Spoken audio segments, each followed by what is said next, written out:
Do you watch any animes? Any animes play a part in this? Boondocks? Anything in that So series? that's a wonderful question. So going back to the good old days, yeah, I was a Motar Toonami baby, and for those who might not understand what I'm saying, so so kind of going back to what I said earlier about Cartoon Network. When I was a kid, Cartoon Network aired in 1992. I was born in '93, so if you're kind of familiar with the network's history at that point, the only cartoons that they had before a certain year in the '90s were kind of reruns of '60s cartoons. So like Hanna Barbera, Tex Avery, and things like that. Um, so I was able to see Cartoon Network during that time, but I was also able to see the emergence of all their original cartoons, starting with Space Ghost Coast to Coast. So I was able to see Toonami when it first aired. If you're familiar with Toonami, it airs now on Cartoon Network, but that used to be a program, after-school programming block, basically that Cartoon Network had that kind of introduced a lot of people to a show that you might know. It's called Dragon Ball Z. If you ever heard of it, just if you heard of it, cool. But they introduced people to Dragon Balls. He definitely introduced me. But yeah, I've been watching anime since that day. I can actually go through a list. So I'm an OG anime fan. So I grew up on Dragon Ball Z. I grew up on Yu Yu Hakusho. I grew up on Outlaw Star, Tenchi Muyo. I grew up on a bunch of different things. Zash Bell, Bobo, if anybody remembers it. So yeah, I've been an anime fan for a long time, and then I was introduced to Adult Swim when they first aired, so that was in 2001. And they kind of went, they kind of went to of course more mature anime. So I got to see Cowboy Bebop for the first time through them, and then I got to see the anime that aired throughout their history. I got to see they had Trigun. I know they had S Cry Ed. I know they had I got introduced to Lupin the Third in Case Closed through Adult Swim. I got introduced to Wolf's Rain, a lot of OG cartoons. Yeah, I'm an avid anime watcher. I've been behind of recent years because you get older, things happen, you don't concentrate on TV too much. But I am currently catching up with Demon Slayer. Right, that is one of the newest animes I've seen. Really good. I was not really surprised, but I was kind of like after I started watching, I was just like, Julian, you are behind. You need to finish the second season of this. You need to finish the second season, and it's like, hey, you need to kind of keep up because there's a lot you haven't seen. I'm interested in seeing Chainsaw Man, which premiered on Crunchyroll last week. I need a Crunchyroll account, so I'm just had to get there. But yeah, I'm an avid anime fan. If you ever go to my apartment, I have a bookshelf filled with nonfiction books, classic literature, and then the bottom three shelves are Japanese manga. And what's interesting about it is actually a lot of those date back to like the early 2000s, and a couple of them are actually out of print. So I have Samurai Champloo was another one too. That's one that Adult Swim introduced me to. I have a Japanese manga of the complete Samurai Champloo manga series that I bought from either Barnes and Nobles at the time. Barnes and Noble doesn't exist anymore, or it might have been Bedrock City Comics at the time. So I bought that in the early 2000s. I did some research on it, and that doesn't exist anymore. It's an expired license. It's an expired licensed manga from Tokyo Pop. So that particular manga is actually goes for auction for like 300, 400. So I just say that to say that that's another example of how far back I go in anime. There's just a lot of newer programs that I need to watch. So I'm kind of in this thing where I'm like the OG anime guy now, and I'm cool with that because I'm almost 30.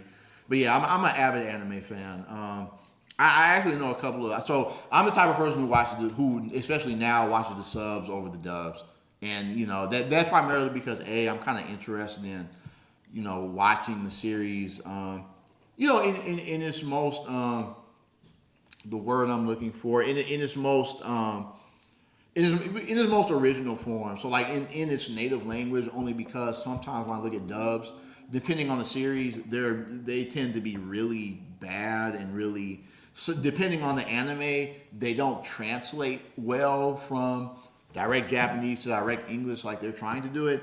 But I also get to learn more of the language. So I know a couple of words. I know Ohio Gozama Good morning. We all know arigato, so it's a way to learn the language too. Um, but yeah, I'm actually an OG anime fan. OG anime fan, grew up with it, still a fan. So yeah, that's a bit of my history with anime. Boondocks.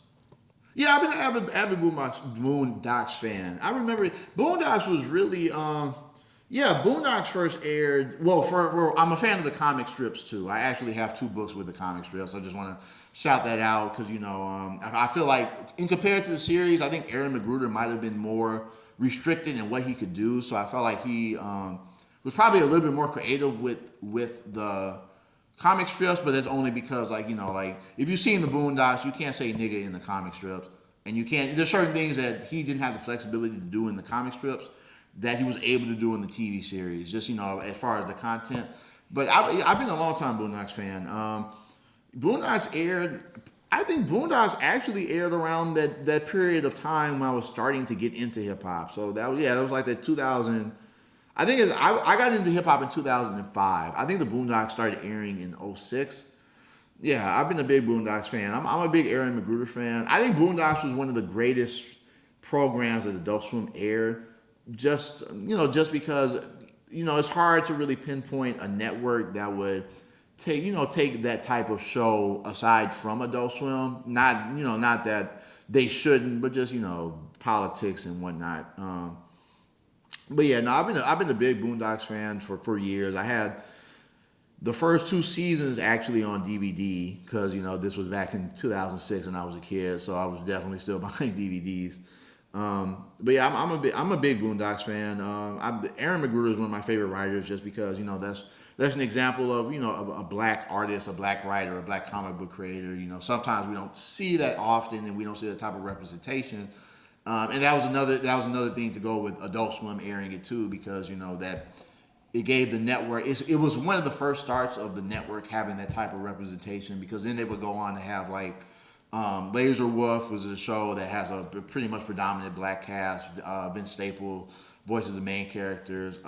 Quinita Burson, actually, that was the first time I've heard of her on Laser Wolf. She ended up becoming very big after that, but my first time seeing her, she played a character, Blazer Wolf. And then they have shows like the Jellies and Lord of Squad, which is of course Odd Future. So you started to see more representation, but that was really the first bit of real representation that I kind of saw in Adult Swim, because that was a majority black cast. Majority of the characters were black. The main cast was black. So yeah, very very big Boondocks fan. Yeah, no, I just have to bring up the Boondocks. I mean, it pulled from inspiration from Samurai Champloo, which pulled inspiration from black culture. So that was just a nice. Yeah, and it's cool, and it's cool because Aaron McGruder, we know him as an anime fan. So yeah, because they would have certain scenes. I think Mugen actually might have made a brief appearance in the episode. They used his image kind of as like a background character in one episode. I forgot the episode, but yeah, so. Yeah, Red Ball or one of those. Yeah, and it's interesting with Japanese culture because if you kind of look into Japan and how they, they really kind of idolize our culture. They probably don't get to see us often. I know they have some black people in Japan, but I know Japanese people, people from Japan are used to seeing other like Japanese people. So, they might not have the interaction with black people, but they actually really, from what I understand, they really love like the fashion and the culture. So it's interesting with Japan. I've been a Japan fan for a while, and it's just it's cool to see that influence that it has here in the U.S. Yeah. And it's cool to see it, especially now with streaming, just become so much more mainstream. I used to really believe that it was mainstream back in the day, but I guess it just it's the time period because I'm thinking more of like it was prime time TV back then, right? It was Dragon Ball Z was popular when the Dragon Ball saga kind of ended. It was Naruto that got popular when they when they kept going with Toonami before they canceled the block at that time.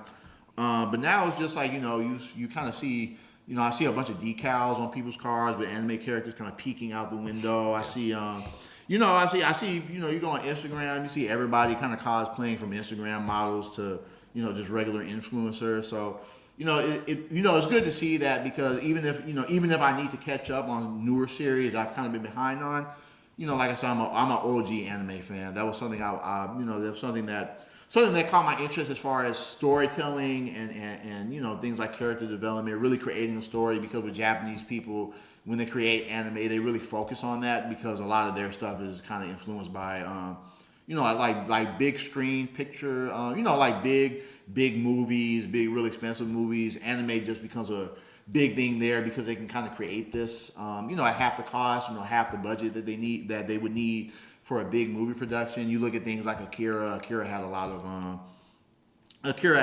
of techniques that would be used in kind of bigger motion films, but at you know at kind of less of the cost because it's animated.